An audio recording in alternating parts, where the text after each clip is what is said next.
this is becoming a serious problem, okay.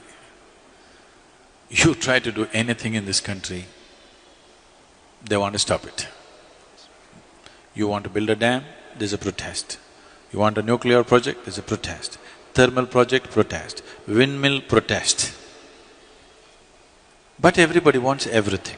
In their homes, they want all the gadgets, they want 24 hours power, they want everything going.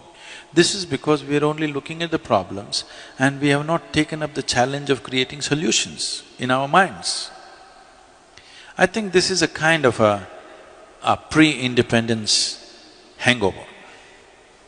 Because Mahatma Gandhi brilliantly designed a revolt against the British, not by killing them, not by shooting at them, not by bombing installations, but simply by stopping activity. Bandh, Hartal, Satyagraha came from there. It was a brilliant device for those days because we were conquered. But even today, if you want to become a leader, I'm just telling you, this is a secret, okay? Suppose you want to become a political leader, don't try to build a road, build a dam, do this, do that. No. Gather 100 of your fans and block a highway. Make our lives miserable. You will become a leader. Yes, unfortunately, yes. You stop the train, you stop the road, you cut the water, cut the electricity, you will become a leader.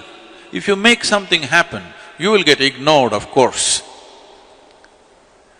Making the nation go and making the nation stop are two different kinds of technologies.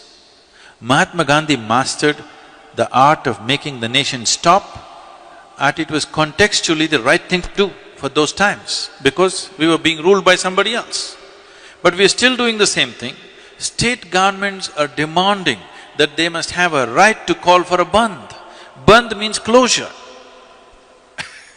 I cannot understand how an administration can call for a bandh but they're actually saying it's their right to call for a bandh. Close down something and you'll rise in your prominence. This must change. We should never identify people who stop something in this country as leaders. This must be done by all the citizens. Whoever stops something in this nation should never ever be our leader. Whoever makes things happen in this country, he must be the leader, isn't it?